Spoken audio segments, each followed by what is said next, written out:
ፈተና ላይ እውነት ወይም ሐሰት ጥያቄ መጥቶብህ ግራ ሲገባ ዝም ብለህ ሳንቲም ወርውረህ ሞልተህ ታውቃለህ? ይህንን በማድረግ ብቻ ነጥብህን እየጣልክ ነው። ሳታነብ በትክክል ለመገመት የሚያስችሉህን 3 የስታቲስቲክስ ህጎችን አሳያለሁ።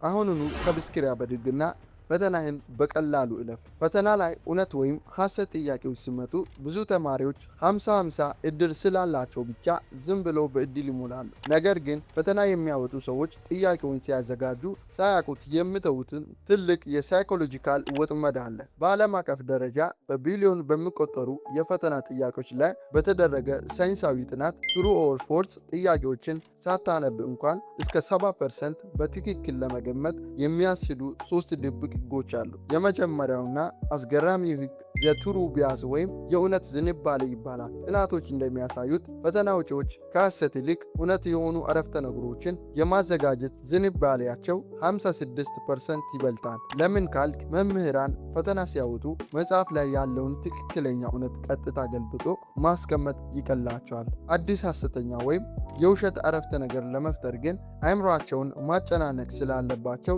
ይደክማቸዋል። ስለዚህ ፈተና ላይ ምንም ፍንጭ ከሌለ እና ሙሉ በሙሉ የምትገምት ከሆነ ፎልስ ከማለት ይልቅ ትሩ ብለህ መሙላት መልስ የመሆኑ እድሉን በከፍተኛ ሁኔታ ይጨምረዋል። ሁለተኛው ወሳኝ ህግ ዘ ሌንግዝ ሴክሬት ወይም የርዝመት ምስጢር ይባላል። በአንድ ፈተና ላይ በጣም ረጅም እና በብዙ ዝርዝር መረጃዎችን፣ ቀናትን ወይም ስሞችን የያዘ አረፍተ ነገር ካየ መልሱ ትሩ የመሆኑ እድሉ 80% በላይ ነው። ምክንያቱም አንድን እውነተኛ ታሪክ ወይም ሳይንሳዊ ህግ እንዳሉ ሙሉ መረጃውን ሳያጓድሉ ለመጻፍ አረፍተ ነገሩ መርዘም አለበት። በሌላ በኩል ውሸት ወይም ፎልስ የሆኑ አረፍተ ነገሮችን አብዛኛውን ጊዜ አጫጭር ናቸው። በአንድ አጭር ቃል ብቻ ቀይሮ ለምሳሌ ኢዝ የነበረውን ኢዝ ኖት በማድረግ ብቻ በቀላሉ ስለሚያዘጋጃቸው ነው። ስለዚህ ረጅም ምርጫ ካየ ወዲያውኑ ትሩ ወደ ማድረጉ አዘንብል። ሶስተኛውና የመጨረሻው ህግ ዘ አብሶሉት ኳሊፋየርስ ወይም የፍጹም ቃላት ወጥመድ ይባላል። በአረፍተ ነገሩ ውስጥ እንደ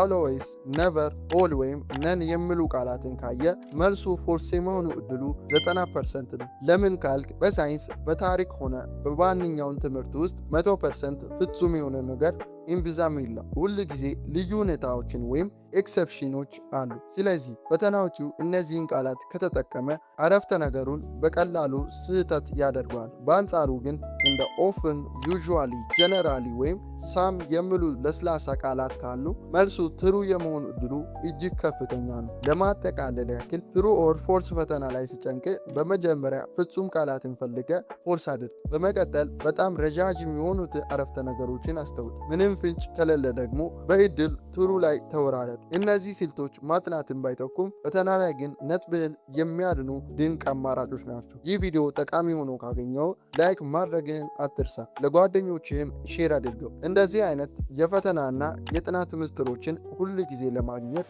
አሁኑኑ ሰብስክራይብ አድርግ። ለሁላችሁም መልካም እድል።